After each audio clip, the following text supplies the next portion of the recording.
Assalamualaikum warahmatullahi wabarakatuh. Waalaikumsalam warahmatullahi wabarakatuh. Jadi ini hari kita jumpa lagi Bang Halis berhalangan karena dia mengawinkan cucunya katanya. Awak cucu belum ada, dia udah kawin cucunya. Nah, tapi kita ada kawan. Ya, kita dua orang kawan kita. Yang pertama itu Bang Hairul Zain. Nah, dia ini dulu orang Medan, penyiar yang kemudian di akhir karirnya dia menjadi direktur utama TVRI se-Indonesia. Nah, jadi dia paling tahu lah soal audiovisual. Oh, paten kali lah kalau Bang Hairul Zain. Jadi yang paten guru awak itu guru awak. Yang paten kedua itu adalah Rizal Siagian. Nah, ini siapa yang nggak kenal dia? Nah, bahkan barangkali waktu itu Baharudin yang masih di kampung, di Mandailing, di Sedempuan, atau di Jogja udah tahu lah, yang namanya Rizal Siagian, rock, musisi rock dari band The Great Session, pemain drum. Aku rasa kita kenal semua. Nah, ini dia tampil sekarang bersama kita. Ini semua kawan lama. Tapi saya mengenalnya dari penelitiannya tentang sik di Tapanuli Selatan di Mandailing. Ya, aku melakukan penelitian Gordang Sambilan itu. Ya. Di Pakantan persisnya. Ya. Jadi kita coba ngobrol-ngobrol. Ini semua adalah orang Medan yang kemudian merantau. Lihatlah, bayangkan di sini. Yang merantau di sini ada Baharudin, Rizaldi, Idrus, Hairul Zain, aku, Jaya sendiri yang jaga gawang dia. Kota masuk. Jadi karena kita nih semua anak Medan, 5 orang ada di Jakarta, jadi kata orang, Medan nih pantas dikenang, harus dikenang kalau kita jauh. Tapi kalau kita di Medan, tak ada yang bisa kita kenang. Nah, jadi kalau kita mau lihat dunia di bundar, menjauhlah dari dunia nih, baru kita tahu dunia ini bulat. Jadi kalau kau mau melihat Medan, lihatlah dari jauh. Lihatlah dari Jakarta, nampaklah itu potret-potret Medan tuh. Jadi gimana? Sehat? Sehat, alhamdulillah. Nah, bagus ya, pemulihan jalan terus ya? Ya, jalan. Kalau bahasa Mandailingnya pamulihon nih sekarang ini. Pamulihon. Aja pamulihon namanya. Iya. Tapi harus ada melakukan terapi juga. Terus 3 kali seminggu ada akupuntur. Bang Rizaldi itu mulai sakit kapan Bang? Mulai karena aku dengar Abang kena stroke ya, tapi sekarang udah banyak sekali perkembangannya kuliah. Alhamdulillah. Silaturahmi seperti ini salah satu bagian dari pemulihan. Iya, pemulihan ini. Iya. Betul kali itu, betul. Iya. Maka kita ajak Jaldi ini bicara. Nah, karena kalau kita di rumah home alone, nah aku pengen ngasih komentar tentang pembukaan kau tadi itu, Fahar. Oke, silakan. Ada sosiolog musik dari Amerika namanya Christopher Small mengutip quote-nya si Einstein. Einstein bilang ikan itu tidak kenal sama air karena ikan nggak tahu media lain. Kalau dia angkat dari air, baru tahu dia menggelepar. Oh, aku hidup di air rupanya. Baru dia menggelepar-gelepar. Iya. Nah, kita keluar dari air. Kita tidak diangkat orang keluar dari air. Kita memang keluar dari air. Lain perjalanan arus kita. Air batang gadisnya menyeberang. Entah kemana. Tahu-tahu udah sampai awak ke Jakarta kan gitu. Iya. Jadi dengan kata lain mungkin kalau bisa aku maknakan bahwa kalau kita berada di Medan terus, nah ini untuk Jaya juga, maka kita tidak bisa melihat Medan seutuhnya. Aku kan nggak di Medan, aku nggak dari kota Medan, aku di kota Maksum. Nah, tapi kalau kita menjauh dari Medan, barulah nampak Medan tuh. Nah, baru nampak asli itu bagaimana? Betul tuh Har.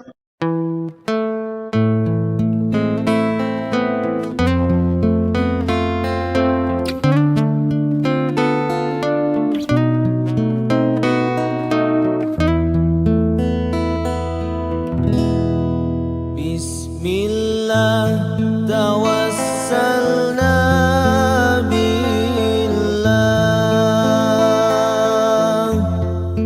Bismillah tawassalna billah.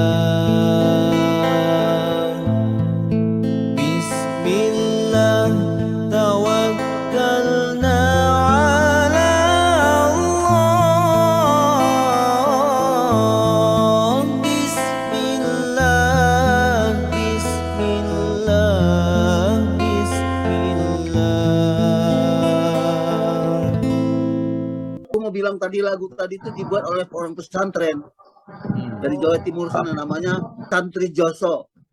Dan aku banyak mengamati lagu-lagu yang diciptakan anak-anak pesantren sekarang, rupanya dahsyat sekali. Salah satu di antaranya ini lagu Bismillah. Tidak ada orang yang tidak kenal Bismillah kecuali dia kafir. Makanya aku usulkan sama kau supaya ini kita jadikan lagu awal supaya kita ingat dengan nama Allah kita bicara di sini. Tawassul, bagus sekali, lagu itu bagus sekali. Kira-kira pesan apa yang menurut kau bisa kita tangkap dari lagu itu? Kita yang berenam ini kan Muslim semua. Apa yang bisa kita tangkap? Apa yang kita kerjakan dengan Bismillah dulu. Kita bekerja itu kita ngomong tidak sembarangan ngomong. Ini luar biasa, lagu ini luar biasa. Aku bayangkan kalau ini dinyanyikan Iwan Fals, kalau ada 5 juta penonton, 5 juta yang akan mengucapkan Bismillah. Kau bisa bayangkan itu.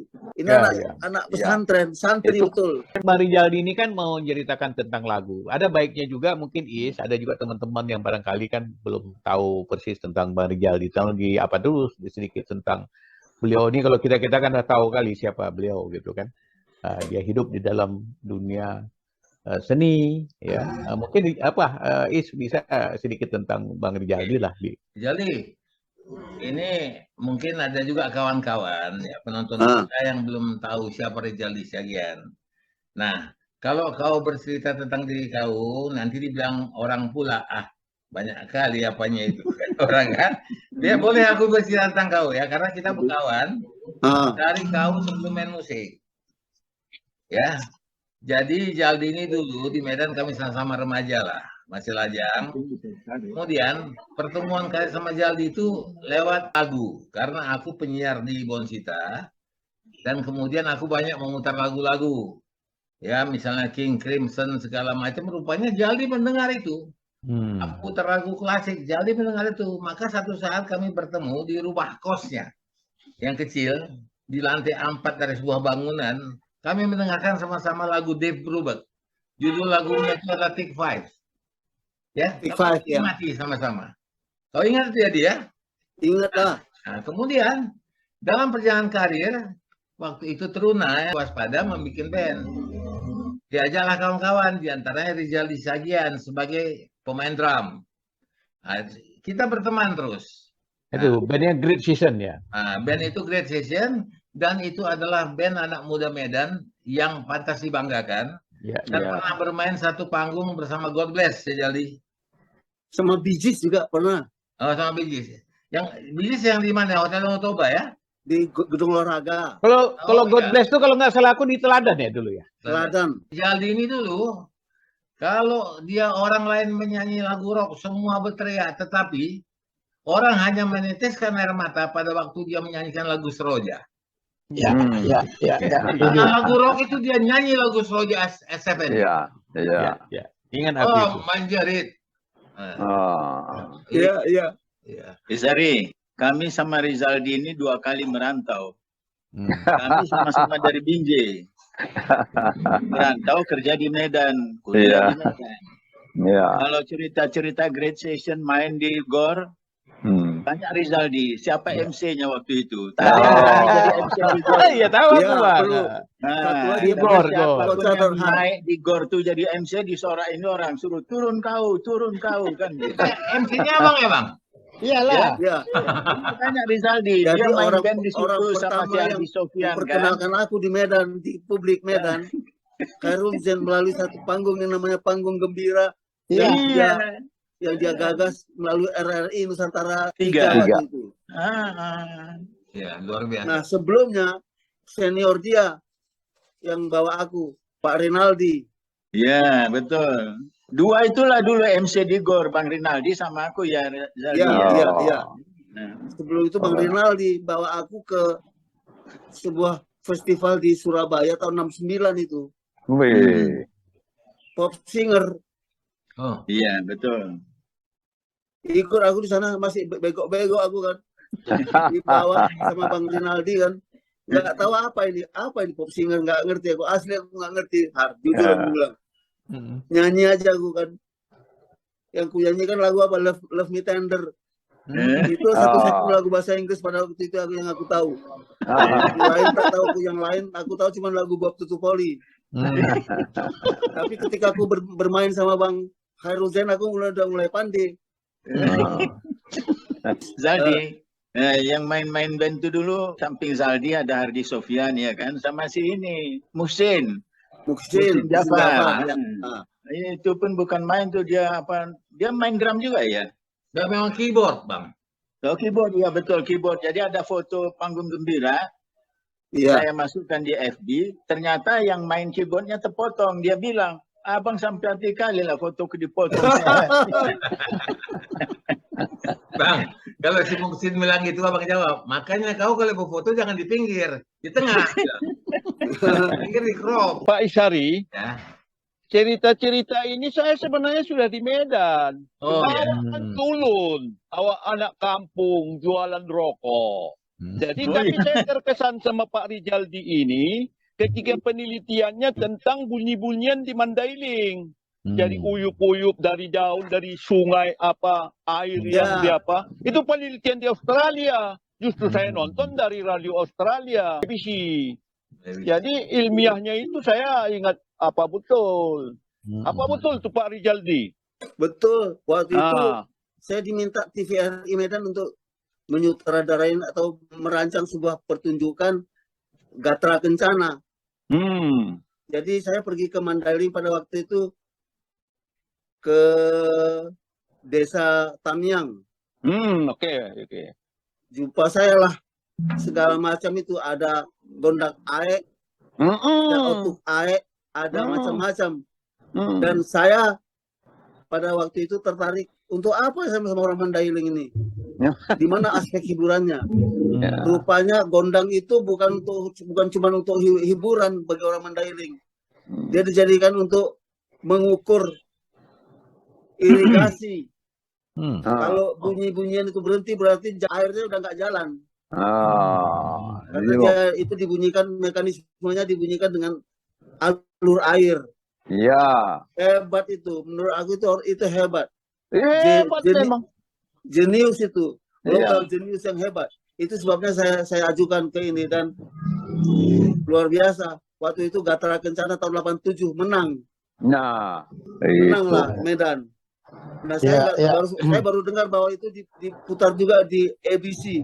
Iya, saya tonton di situ. Juga awak kan, sampai juga ke ABC, ke Australia sana. Itu di kampung. Saya justru mengikuti langkah yang Pak Rizaldi lakukan. Saya sekarang justru meneliti kehidupan di kampung. Saya sedang menulis ikan garyang, ikan merah, ikan jurung. Paten itu paten. Iya, itu buku saya bulan depan insya Allah akan terbit. Keren. Iya. Kirim nanti melalui hari. Iya. Kirim kita biar ada cerita itu kan. Jadi inspirasi saya dari Pak Rizaldi tadi, yang bagi orang lain barangkali bukan sebuah ilmu, padahal itu adalah ilmu pengetahuan. Iya. Iya kan? Tapi sayang sekali masyarakat di Mandailing tidak memberdayakan itu. Iya. Di mana-mana Pak Rizaldi itu berlaku, makanya tidak maju Republik ini kan. Habis abang juga lebih tertarik ke Jakarta. Bagaimana? Itu langkah ya. Iya. Kalau enggak ke Jakarta, si Jaldi masih tetap dosen etnomusikologi di Fakultas Sastra. Ya pensiun.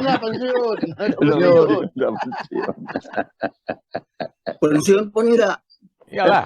Pensiun pun enggak, orang enggak pernah jadi pegawai negeri aku. Iya.